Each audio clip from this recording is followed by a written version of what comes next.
Hello, I'm Richard Ridge for Broadway World. Encores Off Center is closing out their summer season with the Andrew Lippa musical, The Wild Party, from July 15th through the 18th. And we drop by the rehearsal room to meet the company, led by Sutton Foster, Steven Pasquale, Victor Dixon, and Miriam Shor. So welcome back to this room. Thank you. How does it feel to be back here? You know, it feels great. I've had two great experiences here at Encores with Anyone Can Whistle and with Violet, and it's awesome to be back. You know, I was just talking to someone, and we realized that with Violet, we had 10 days of rehearsal, and for this, we have 6. So I definitely feel a little like, but it's I feel overwhelmed but excited, and I feel honored to be sort of surrounded by these mad, fabulous folks, talented folks. So now, you wanted to do this. Didn't you have a conversation last year? Tell me how this came about. I did. So Janine was talking to me during Violet about favorite off-Broadway shows, and I said, what about The Wild Party? What about Andrew Lippa's Wild Party? I was like, I saw it back in the late 90s. I loved it. It was one of my favorite things I've ever seen in New York. And she was like, done. I'm like, wait. So it's really, really fun to be. I mean, it's sort of surreal because I'm like singing these songs that I was obsessed with the cast recording, and so it's just like amazing to be singing these songs and then to hear everybody singing. And then there's like a brand new song that Andrew wrote for this, and he's done a lot of reworking on it, and so it's definitely ambitious and fun and crazy. It's wild. I might say it's wild. What a great creative room. I mean, you have your director, Lee Silverman, who we worked with before. Andrew's in the room with you. I know. It's really neat. I mean, I think it says a lot about a writer to be able to look back on their work and to reinvent or rediscover or change or cut. I mean, it's massive because not everyone does that, and so I'm really proud of him. You know, I think this is one of his greatest scores and one of his greatest achievements. So I'm so excited for him, and so excited for a whole new generation of people to hear this score. You've been working with the cast. Oh, I know. It's, you know, like on the first day, because the show is raunchy and you know, it's not squeaky clean. And the first day, Steve Pasquale, his head's between my legs. You know, I'm mounting Brandon. You know, I'm grabbing boobs. I'm like, okay. But I'm like, hey, it's so nice to work with you. But it's all a little fast and furious.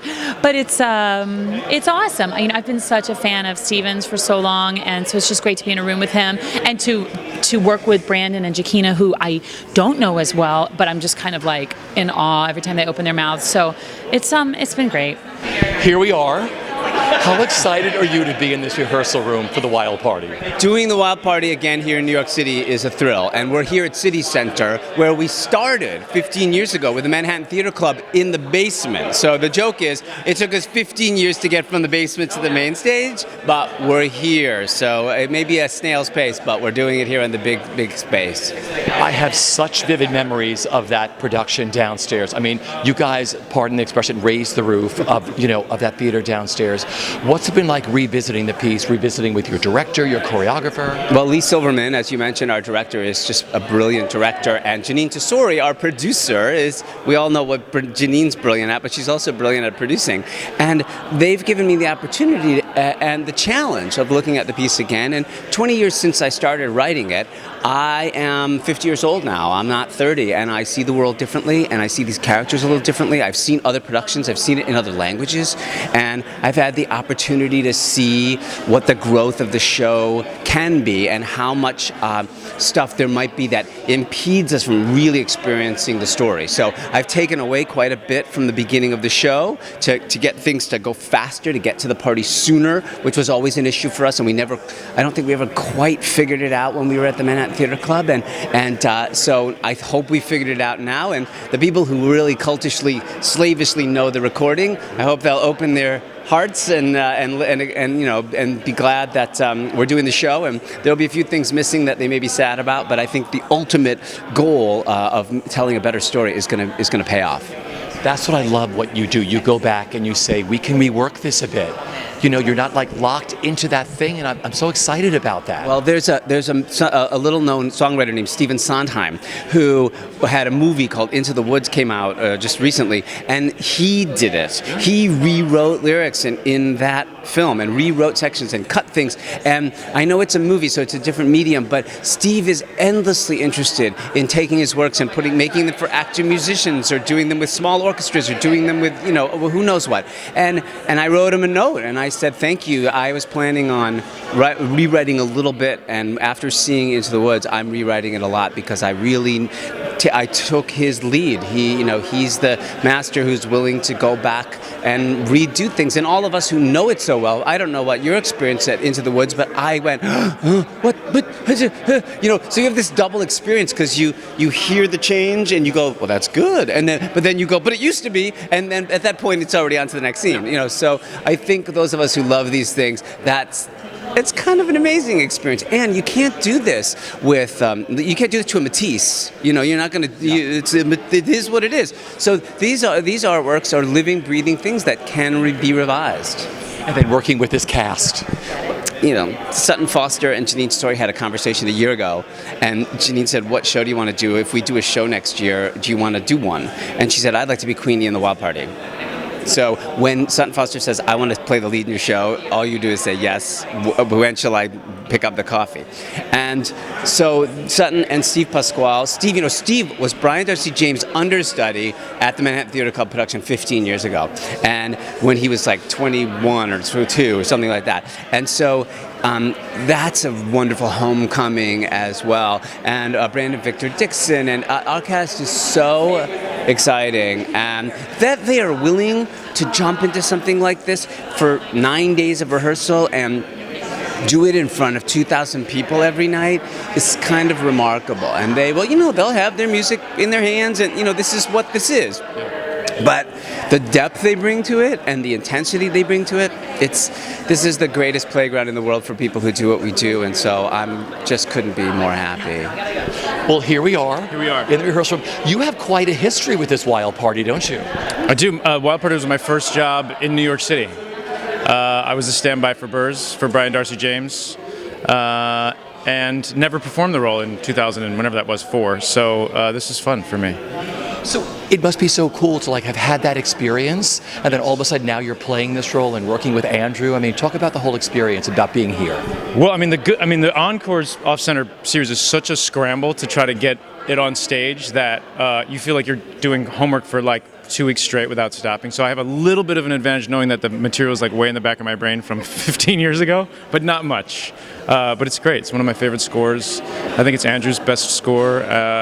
I think it's an incredibly well-loved piece of music theater that's really underappreciated, and I'm excited for us to explore it. What's it like having Andrew in the room? I understand he's playing the piano.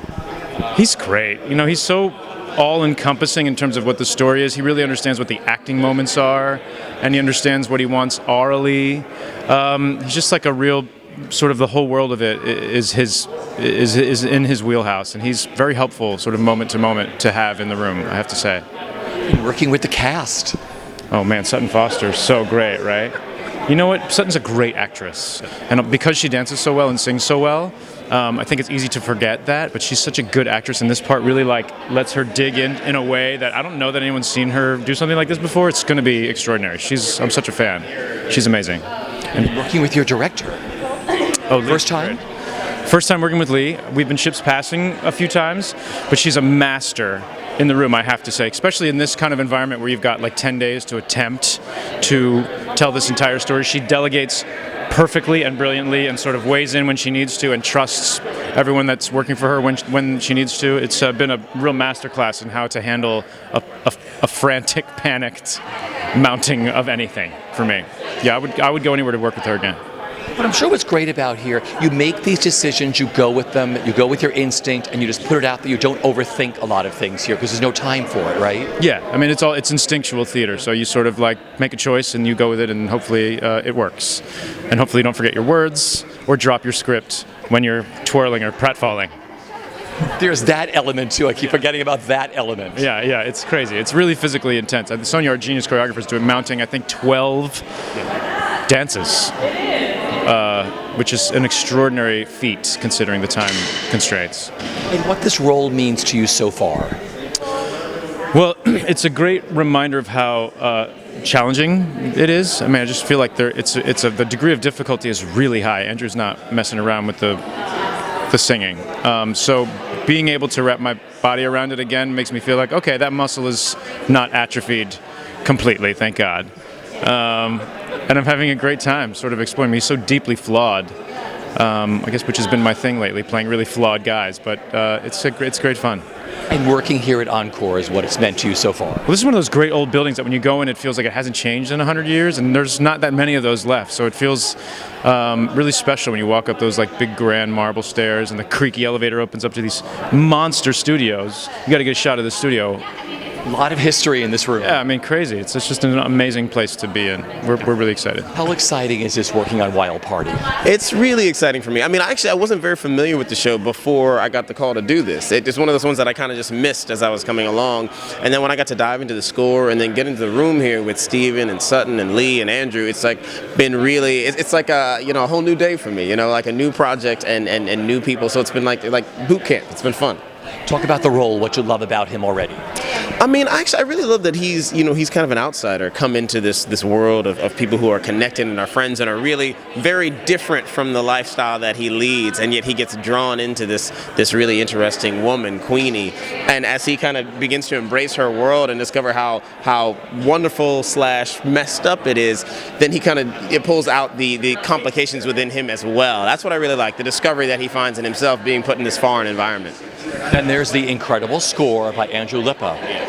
What it's like singing that and having him here. Well, what's really lovely about having him here and having the score is that it's such a fun score that you can do a lot with, and he has given us some license. As long as you interpret things appropriately, he's given us license to really live in the music. And so I've been excited to explore some things. There are some things that I've come up with that I haven't shared with Mr. Lippa yet that I might spring on him next week. We'll see how he feels about them. I love it. There isn't a lot of time here. You sort of make these choices and you go with them. Exactly. You make a choice and you commit to it, and because we're all doing the same thing, we're all really doing that. If you have that trust factor, that's what creates such a great Encores experience. This is my third Encores, and so I love being here and I love doing it. Does it make it easier the more you do it? I mean, yeah, because you're aware of the schedule, so you're aware of what work will have to be done after rehearsal. But in terms, every piece of material is different. So, and I think that's the only thing that changes the vibe here. This score is pretty dense, so but it's dense, but it's very digestible. So it's really sitting with us and sticking with me with a lot of ease, actually, which is nice. Testament to good writing. And then there's the cast. Exactly. Well, I've worked with Steven before, love him, worship him, and also Sutton. I've never worked with Sutton before, but it's been such a joy to kind of get in the room with her and see how she works and explore the process with her. It's been a lot of fun. Everybody's great. The best part of working at Encores is what for you? The best part of working at Encores, I think, is that familial, supportive atmosphere. Because we all know how little time we have to do this. We all really dive in. We look at each other, we commit, and we trust each other. And that's what's the best part of it for me. Here we are. Here we are. What's it like being back in this room again? Yeah, it's crazy. It's been many, many, many years, and I've been wanting to do Encores again for a long time. So it's really great. It's really great. The first time you were here was for Hair, right, with Kathleen Marshall? Yes, I did Hair with Kathleen Marshall directing, and Idina Menzel, and Kevin Cahoon, and Jesse Tyler Ferguson, all my buds, all my friends, and we were just putting on a show. We found a barn, and we were putting on a show. And I had such a great time that I've always wanted to do it again. And I was thrilled when they asked me. But what I had forgotten is how much work it is, and how quick we have to do it. What? Yeah. Because I was going to ask you, does it make it easier when you've done one before? But then I think you've forgotten how, No, because I was just a youngster then. And my brain wasn't calcified. So it's a quick process. It's a quick process. And also this show it's intense. It's really intense. It's really beautiful, and it's a lot. And the music is unbelievable. So, it's been a thrill, and it's slightly terrifying. Yeah. Sure. Which is really good, right? I would think. That's you sort of you look for that. You want to challenge yourself. Although when you're in the middle of it, you're like, why did I challenge myself? Why am I just not sitting eating ice cream watching TV? But yeah, that's what you want. You want something to sort of wake you up. And I've really been missing doing stage work, and so it's really nice to get to come and do a super quick version of it, and with Sutton. Here you are at Hi. City Center. How are you? I'm excited. I'm just excited. I'm excited every day. This is crazy and amazing all at the same time. It's got to be a whirlwind for you putting a show together so fast, right? Yeah, or are you used to this? I'm used to the speed, but it doesn't get any easier, But Lee has such a drive in the space, and she holds the room with such fire that I'm really inspired by that, because I feel like I have that in my approach as well. So we just go, and we trust our instincts together, and it's just been a whirlwind, but an amazing one. She talked about collaboration, where you're like one brain together. The two of you work off each other so beautifully. Yeah. Collaborations are really special, specifically this one, right? Yeah, there's something when I had my first meeting with Lee, talking about Kung Fu, I just knew there was something that we shared together, and it's this, of course, mutual respect, but her taste level and her approach to things make me want to be a better choreographer. I learned so much from her, and just seeing her enthusiasm and how everyone in the room respects her with so much. They just are all inspired by her, and I feel that that's how I feel too, and it just makes me so, every time I'm in the room with her, I'm just like, this is amazing. This is such an honor. It really is. And what attracted you to the Wild Party and working with this cast? I mean, the cast. Can we talk about the cast for a second? The cast is unbelievable. They are so ginormously talented in every aspect: singing, acting, dancing. They meld it together. They work with the speed. They make so many amazing choices on their own. So I feel like it's also a collaboration in terms of the movement we're creating too. This piece has so much beauty and darkness in it that I feel like I am attracted to anyway. There's this amazing violence and mystery and danger in it that I love, and the music is just, I wish I could choreograph to every single song in the musical, because it's just unbelievable. And having Andrew Lippa in the room, the creator. He plays the piano for us sometimes. I'll be in mid-dance and I'm sweating and I just stop and I'm thinking, how is he playing the piano right now? This is insane. And he's so, again, it's a room filled with really excited, humble, amazingly talented people that just love what they do. Well, here we are in the rehearsal room back at City Center. When did you start rehearsals? We started rehearsals last Thursday, so today is day 4, or as I like to say, 3/4 of the way to the home run. So we are almost there. You've been down this road before with Violet. Does it make it any easier? Well, what makes it easier is that Sutton and I have such a great mind meld going on, and so that piece is easier. The piece that's a lot harder is that in Violet, people sing a lot about their feelings. In Wild Party, people sing a lot about dancing, and so there's a lot of big dance numbers with big dance breaks that just don't work real well in a reading, so we're just doing it. We're just blowing it out, because it's Wild Party. You can't not do that. So that piece is really different from Violet, because in Violet it was like we kind of saved it all up, and then we had that one number where we take everyone to church. But other than that, they're pretty different. When did you first fall in love with this musical? Well, I certainly remember, I believe I was assistant directing at Manhattan Theater Club when they were doing this show, and I fell in love with the music. I thought it was incredible. When the idea for Andrew and I to work together on reviving it came up last year, I, of course, jumped at the opportunity. I feel like having the chance to reinvent it with Andrew over the last year, he's been incredibly rigorous about it. He's been really thoughtful about it. He's been very hard on himself, and together I feel like we've just hopefully cooked up an incredible new experience for everybody.